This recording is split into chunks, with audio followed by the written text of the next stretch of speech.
우리는 누가복음서의 말씀을 연속 묵상하는 중입니다. 오늘 우리에게 임하신 누가복음 5장의 말씀은 아주 독특한 장입니다. 우리는 이 말씀 속에서 예수님은 처음 대하는 베드로의 모습을 볼 수가 있습니다. 자, 주님은 우리에게 어떻게 다가오시고 어떻게 우리를 부르시며 우리는 어떻게 그 부름에 응답해야 하는지를 오늘 말씀은 생생하게 보여주고 있습니다. 자, 베드로는 어부였습니다. 오늘 본문 속에 등장하는 게네사렛 호수는 갈릴리 호수의 별칭이었습니다. 자, 베드로는 이 호수에서 고기를 잡아 생계를 유지하는 어부였습니다. 어느 날 베드로와 그의 동무들은 밤새 애를 쓰고도 한 마리 고기도 잡지 못하고 돌아와 그물을 씻고 있었습니다. 바로 그에게 예수님께서 찾아오시는 장면에서 오늘 말씀이 시작되고 있습니다. 베드로는 밤새 일을 했음에도 불구하고 고기를 잡지 못해 고기 잡는 것을 포기하고 그물을 씻고 있습니다. 자, 어부들은 한밤중에 바다에 나가 고기를 잡고 그리고 해가 뜰 때에는 돌아와 고기를 정리하고 그물을 씻습니다. 자, 주님께서 그 아침에 베드로에게 오셔서 배를 빌리시고 배 위에 오르사 무리들을 가르치시기 시작하셨습니다. 자, 우리 말씀 같이 읽겠습니다. 예수께서 한 배에 오르시니 그 배는 시몬의 배라. 육지에서 조금 떼기를 청하시고 앉으사 배에서 무리를 가르치시더니. 자, 그런데 가르치시기를 마치신 주님은 베드로를 바라보시며 말씀하셨습니다. 깊은 데로 가서 그물을 내리라. 자, 허구한 날 갈릴리 바다에서 고기를 잡는 여부 시몬에게 예수님의 이 말씀은 가당하지 않은 말씀이었습니다. 밤새 수고를 했지만 얻은 것이 없습니다. 밤새 헛수고를 한 탓에 더 피곤하여 지쳤고 그리고 이미 그물도 씻은 뒤였습니다. 그래서 다시 바다에 나아가 그물을 내리는 것은 말처럼 쉬운 일이 아니었습니다. 밤에 아무것도 잡지 못했다면 해가 떠오른 대낮에 고기를 잡으러 나가는 것은 아무 소용이 없는 일일 것입니다. 자, 그때 베드로는 밤이 맞도록 수고를 하였어도 얻은 것이 없지만은 하고 말을 시작합니다. 그리고 이어서 말하기를 말씀에 의지하여 내가 그물을 내리겠나이다. 자, 말씀에 의지하여 놀라운 고백입니다. 오늘 설교의 제목이 이 말씀에 의지하여입니다. 자, 베드로는 알았을까요? 그는 지금 우주를 움직이는 가장 강력한 힘에 의지하고 있습니다. 하늘의 천사들이 주의 말씀에 의지하여 주의 말씀을 청종하며 주의 명령을 수행하고 있습니다. 주의 말씀에 의지하여 우주의 공간과 시간이 정해졌습니다.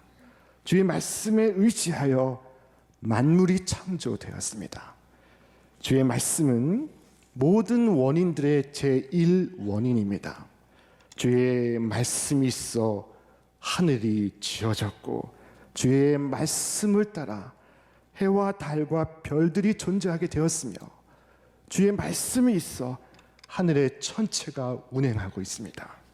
주의 말씀을 따라 바다와 공중과 땅에 가득한 생물이 존재하게 되었고 하늘과 땅과 바다와 온 세계가 주의 말씀에 순종하고 있습니다. 자, 모든 믿음의 사람들은 주의 말씀에 의지하여 행동하였고 주의 말씀을 따라 삶의 방향을 결정했습니다. 자, 노아는 산 위에서 배를 지었습니다. 사람들은 그에게 몰려와서 비웃었습니다. 자, 그러나 그는 부끄러워하지 않았습니다. 왜냐하면 그가 주의 말씀에 의지하여 지었기 때문이었습니다. 아브라함은 어린 시절을 보냈던 고향과 가족을 등지고 사라와 함께 먼 곳으로 그가 알지 못하는 땅으로 이주를 했습니다. 거기에 가기 위해서는 유프라테스 강을 건너고 높은 산을 넘어가야 합니다. 자, 그리고 그가 들어간 가나안 땅에는 이미 사람들이 살고 있었습니다. 그는 그곳에서 이방인으로 그리고 순례자로 평생을 살아갔습니다. 만약 사람들이 아브라함에게 그렇게 안정된 생을 거부한 그를 바라보며 비웃었다면 그는 하늘을 우러르며 하나님께 대답했을 것입니다. 주여, 내가 주의 말씀에 의지하여 행하였나이다. 자, 모세는 오만한 바로왕 앞에서 말씀에 의지하여 자신의 지팡이를 높이 지켜 세웠습니다. 그는 하나님 말씀에 의지하여 자기의 지팡이를 들 때마다 헛되이 든 적은 한 번도 없었습니다. 그때마다 이집트에 크고 무서운 재앙이 떨어졌습니다. 그래야 이스라엘 백성들은 말씀은 반드시 이루어진다는 것을 깨닫게 되었습니다. 모세는 말씀에 의지하여 이스라엘 백성들을 이집트에서 인도하여 내었습니다. 그때마다 홍해가 갈리고 광야의 길이 생겨나고 바위에 샘물이 솟았습니다. 백성들은 그 길로 행진하며 걸어갔습니다. 여호수아는 여리고 성은 공격하지 않고 그냥 그 성 주위만을 돌았습니다. 그러다가 어느 날 어느 시각 한꺼번에 나팔을 불었습니다. 그가 그렇게 한 이유는 주의 말씀이 그리하라 하셨기 때문이었습니다. 말씀을 의지하여 그렇게 한 것입니다. 자, 그때마다 하나님께서 그들과 함께 하셨습니다. 시편의 시는 이와 같이 고백했습니다. 그가 말씀하시니 그 일이 이루어지고 그가 명하시니 그 일이 견고해졌나이다. 여러분, 이 주의 말씀이 여러분의 생의 법칙이 될 수 있기를 바랍니다. 여러분 자녀의 금과 옥조가 될 수 있기를 바랍니다. 주의 말씀이 여러분을 주장하며 여러분의 삶을 인도해 가기를 바랍니다. 자, 주의 말씀은 가장 귀하게 여기시는 우리 모두가 될 수 있기를 바랍니다. 시편의 시인은 이와 같이 고백했습니다. 그러므로 내가 주의 계명들을 금 곧 순금보다 더 사랑하나이다. 자, 주의 말씀에 의지하여 이 단순하고도 이 숭고한 원리에 충실하지 않는다면 하나님의 전능하신 능력은 우리의 삶 속에 나타나지 않을 것입니다. 베드로는 말씀에 의지하여 그물을 내리고 있었습니다. 지금 잡느냐 못 잡느냐 그것은 중요한 문제가 아닙니다. 잡든지 못 잡든지 중요한 것은 주께서 말씀하셨으므로 순종하는 것입니다. 자, 가라고 했으면 가는 것입니다. 그물을 내리라 하셨으면 그물을 내리는 것입니다. 여러분, 이 말씀의 순종이 기적을 낳고 있음을 믿으시기를 바랍니다. 주의 말씀에 순종하는 삶을 살 수 있기를 바랍니다. 베드로는 전문적인 어부로서 자신의 경험과 지식과 상식을 내세우지 않고 주의 말씀에 순종하기로 하였습니다. 베드로와 그 동무들은 밤새 그물을 바닷속에 던졌다. 그 젖은 손으로 끌어당길 때마다 아무것도 얻지 못하고 있었습니다. 밤새 그물을 던지고 또 던졌지만 동이 트기 시작할 때까지 그들의 수고는 헛수고로 그치고 있었습니다. 자, 이제는 지쳤습니다. 그러나 다시 새로운 수고를 마다하는 바로 여기에 저들의 순종이 있었습니다. 자, 어떤 사람들은 나는 밤새 꼬박 일을 했어. 오늘 아침에는 주께서 말씀하셔도 나는 할 수가 없어 라고 말했을지 모릅니다.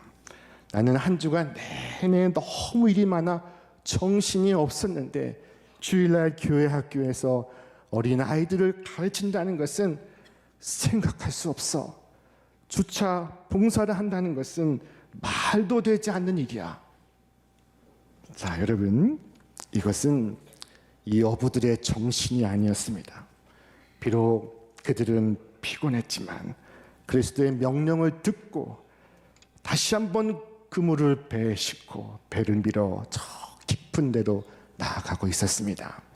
자, 이것이 주께서 원하시는 일꾼의 모습이고 오늘 우리의 모습인 줄 믿습니다. 이와 같은 베드로의 순종은 엄청난 기적을 준비하고 있었습니다. 베드로는 깊은 곳으로 나아가 그물을 내렸습니다. 그러자 고기가 잡히는데 어찌나 많이 잡히는지 그물이 찢어질 정도였습니다. 이에 베드로는 옆에 배에 올라타 있는 야고보와 요한에게 신호를 보냈습니다. 그러자 그들이 자기들의 배를 가지고 왔습니다. 이제 두 배가 함께 그물을 끌어올립니다. 물고기가 두 배에 가득 차서 배가 가라앉을 지경이 되었습니다. 자, 어느 해 겨울에는 눈이 참 많이 왔습니다. 얼마나 많이 왔든지 해안가에 정박해 있던 배가 침몰하게 되었습니다. 여러분, 어떻게 그런 일이 있을 수가 있을까요? 눈이 많이 와서 배가 침몰했다는 것은 처음 듣는 이야기입니다.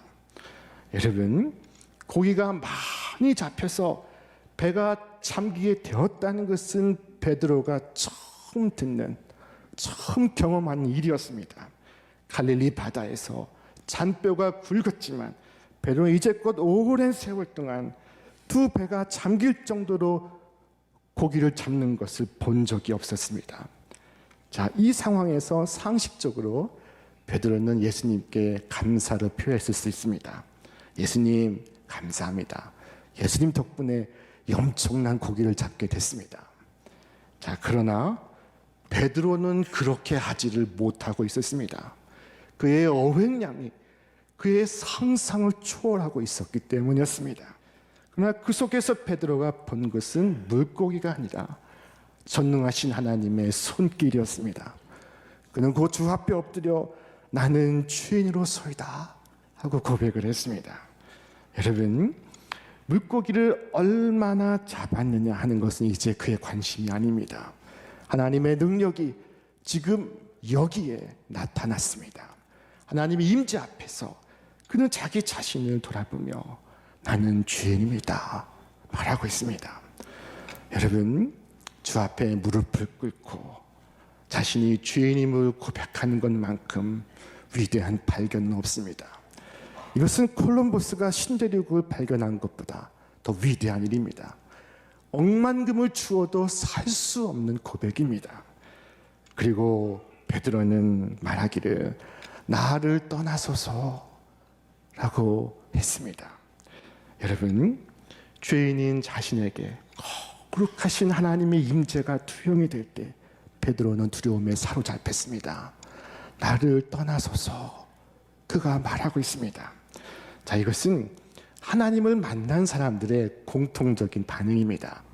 선지자 이사야가 성전에서 하나님의 영광을 목도하고 두려움에 사로잡혀 이와 같이 외쳤습니다. 우리 함께 읽겠습니다.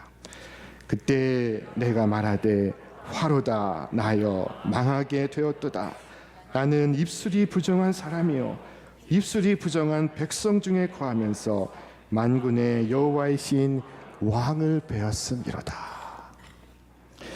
베드로는 그 순간 주님께로부터 떨어져 있다면 그가 더 안전하다고 느꼈을까요? 그 순간 이사야가 하나님께로부터 떨어져 있는다면 그가 더 안전해질까요? 자, 여러분, 그것이 과연 현명한 생각이겠습니까?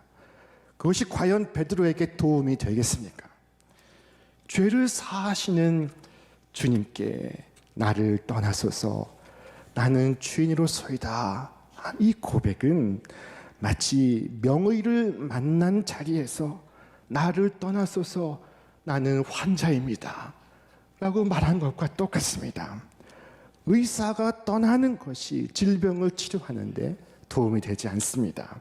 여러분, 우리도 이와 같은 실수를 범하지는 않습니까? 어떤 사람들은 자신의 배에서 그리스도가 떠나시게 하려고 애를 씁니다. 자, 벨릭스라는 사람은 바울 당시에 유대의 제11대 총독이었습니다. 자, 벨릭스가 바울을 신문하며 바울로부터 장차 다가올 심판의 소식을 듣게 되었습니다. 그는 두려움에 사로잡히 이와 같이 말했습니다. 벨릭스가 두려워하여 대답하되 지금은 가라. 내가 틈이 있으면 너를 부르리라. 자, 여러분, 지금 그리스도께서 배를 떠나시는 것이 베드로에게 도움이 되지 않습니다. 지금 벨릭스에게서 바울을 떠나보내는 것이 그에게 도움이 되지 않습니다. 죄에 대한 얄팍한 지식은 나를 예수 그리스도에게서 달아나게 하지만 자신의 죄에 대한 깊은 각성은 나를 주님의 품으로 달려가게 만듭니다.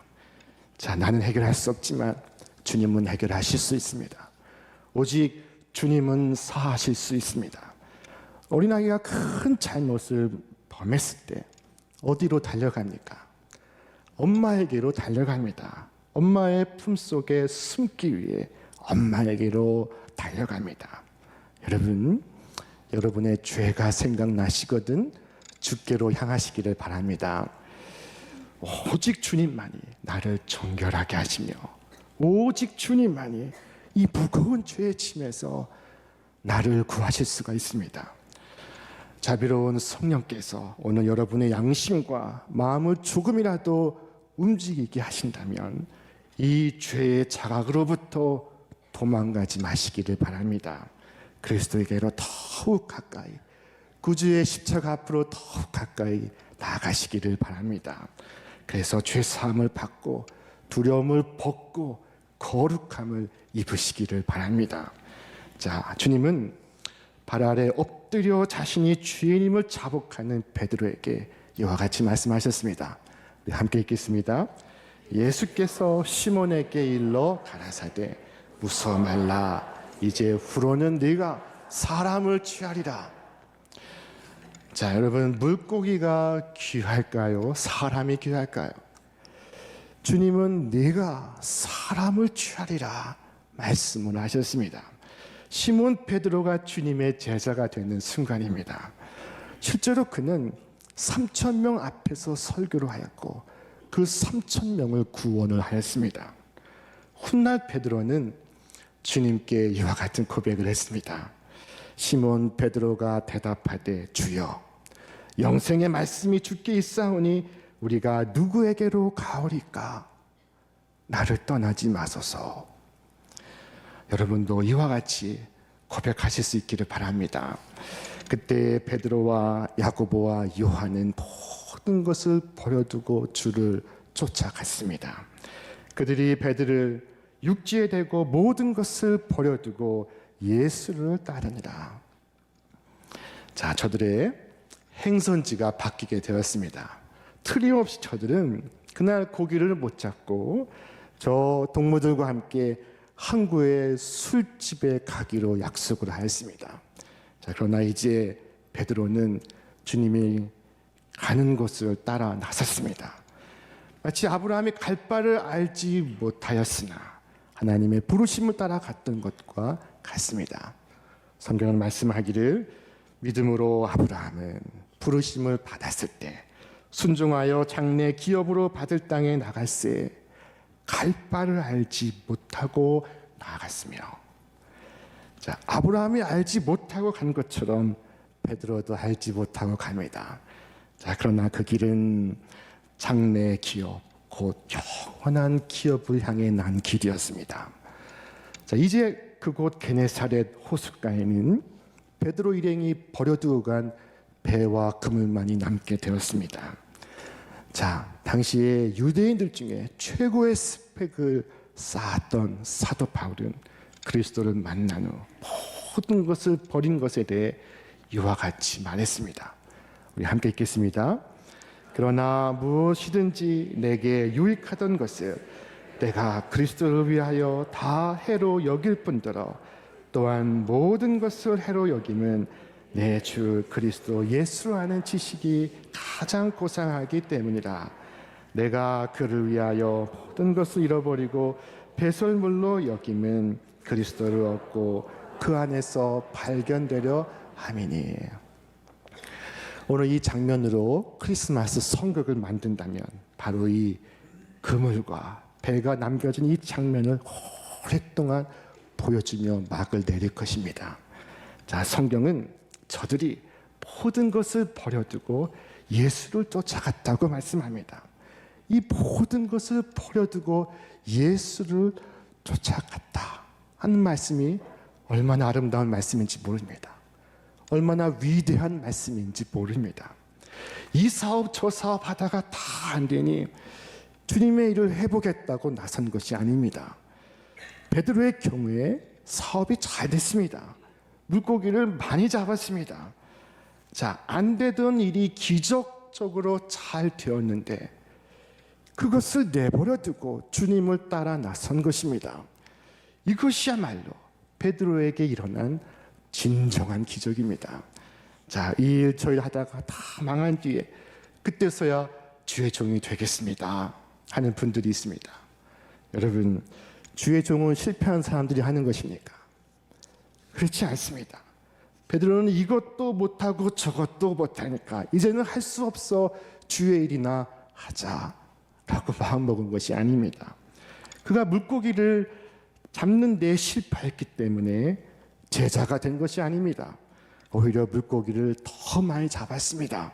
그러나 물고기에 마음을 두지 않고 주를 따르겠다고 나선 것입니다.